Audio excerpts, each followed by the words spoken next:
আসসালামু আলাইকুম। বরাবরের মতো আরেকটি জীবনের গল্প নিয়ে আপনাদের মাঝে হাজির হয়েছি। ঘটনাটি পাঠিয়েছেন সুলাইমান ভাই। যেভাবে লিখেছেন সেভাবেই শোনাচ্ছি। ৪ বছর সংসার করার পর ডিভোর্স দিলাম সুরাইয়াকে। আমার ছোট্ট মেয়েটাকে কোলে নিয়ে বাড়ির দিকে ফিরছি। অনেক কান্না করছিল মেয়েটা। মেয়েটার বয়স তখন ১.৫ বছর। একটু আধটু কথা বলতে শিখছিল। আমি সেদিন সুরাইয়াকে ডিভোর্স দিতে একটুও কষ্ট হয়নি। যখন ডিভোর্সের কাগজে স্বাক্ষর করেছিলাম, তখন সুরাইয়া আমাকে বলে, "আমাদের মেয়েটার দিকে একবার ভেবে দেখো। আমি চলে গেলে মেয়েটা মা পাবে না। আমার মতো কেউ ভালোবাসবে না তাকে।" আমি সেদিন হাসি দিয়ে বলেছিলাম, "মেয়েটাকে নিয়ে আমি দিব্যি ভালো থাকবো। সে কোনোদিনও তোমার নামটাও জানতে চাইবে না।" আমি সেদিন ডিভোর্স দিয়েছি। আমাদের বিয়ের কাবিন ছিল ৳১,০০,০০০। আমি জমি কিনবো বলে টাকা রেখেছিলাম, তা দিয়ে দিলাম সুরাইয়াকে। আদালতের বিচারক মেয়েটাকে সুরাইয়ার কাছেই রাখতে বলেছে। সুরাইয়া সেদিন বলেছিল, "আমার ডিভোর্স হয়ে গেলে তার মেয়ে আমি কি করব? আমার প্রয়োজন নেই, মেয়ে ওর কাছেই থাকুক।" সুরাইয়ার এই কথাগুলো এটাই বোঝাতে চাইছে, মেয়ে নিবে যদি তাকে নিয়ে থাকি। আমার মেয়ে ওর লাগবে না। সবকিছুর পরও সেদিন ডিভোর্স দিয়ে দিলাম। বাড়ি ফেরার পথে পার্কে গিয়ে বসলাম, অনেক কান্না করলাম। অনেকে আমাকে বলেছিল, "মেয়েটার মা মারা গেছে নাকি? আপনি মেয়েটা নিয়ে চোখ দিয়ে পানি ফেলেই যাচ্ছেন কেন?" পার্কে মেয়েটা কান্না করতে করতে কোলে ঘুমিয়ে গিয়েছে। অনেক ভাবলাম তখন, আমি দোষী নাকি? ২ বছর ভালোবাসার পর বিয়ে করেছিলাম, একটা ভালো চাকরিও করি। অনেক ভালোবাসার পর বিয়ে সুখী জীবন কাটতেছিল।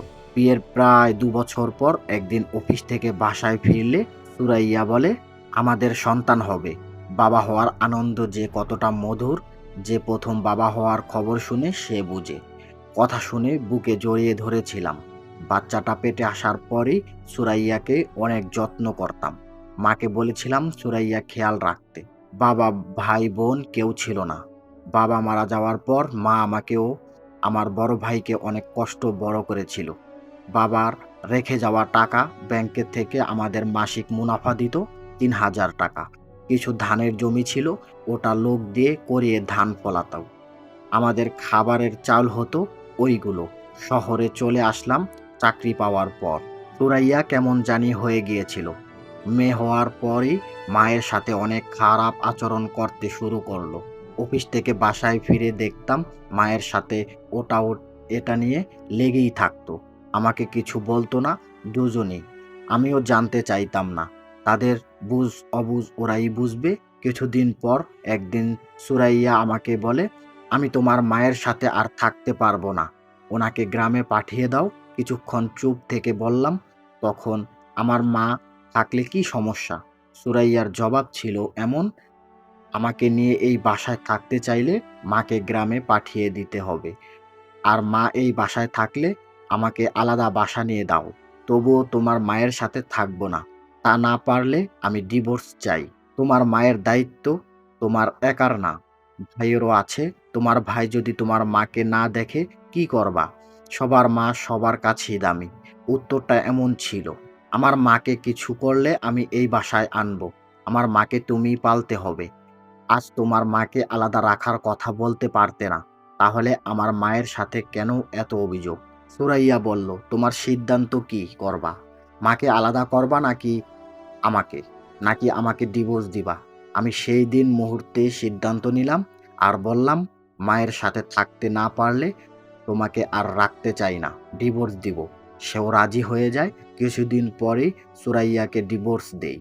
সেই দিন মাও চেয়েছিল গ্রামের বাড়ি খাগড়াছড়ি চলে যেতে। কুমিল্লায় সুরাইয়ার বাবার বাসা। এখানে চাকরির সুবাদে তার সাথে পরিচয়, প্রেম হয়। বিয়ে করে এখানেই থাকা। আমার ফ্ল্যাটে আমার মা থাকবে এমন স্ত্রী চাই না। সেই দিন ডিভোর্স দিয়ে বাসায় ফিরলে মা বলল, "রাগ করে এসব করা ঠিক হয়নি।" মা অনেক আদর যত্ন করত, মেয়েটাকে দেখাশোনা করত।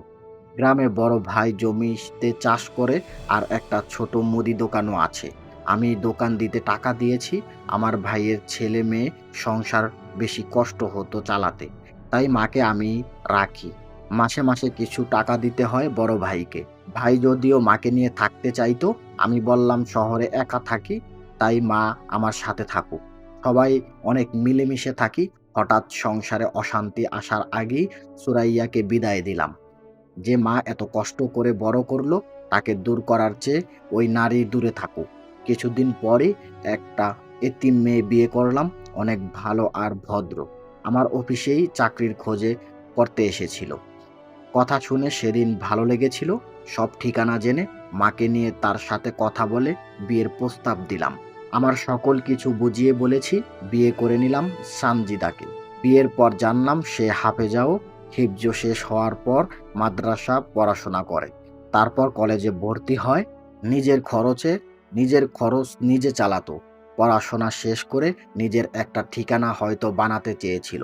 সুরাইয়াকে ডিভোর্স দেওয়ার ৩.৫ মাস পরই সানজিদাকে বিয়ে করলাম। এতিম হওয়ায় আমার মাকে মায়ের মতোই ভালোবাসতো। আমার মেয়েটা যেন তারই মেয়ে এমনভাবে দেখাশোনা করত। মেয়েটাও বড় হয়ে সানজিদাকেই মা বলে ডাকে। বিয়ের ৩ বছর পর সানজিদা মা হয়। আমাদের সুখের নীড়ে আসে একটা ছেলে সন্তান। ২ ছেলে মেয়ে নিয়ে আমাদের সংসার ভালোই চলল। কিভাবে ২০টা বছর কেটে গেল জানি না। আমার মেয়ের যখন ৭ বছর বয়স, তখন আমার মা আমাদের ছেড়ে দুনিয়া ছেড়ে চলে গেল। মেয়েটাকে নিজের মায়ের মতো ভালোবাসি।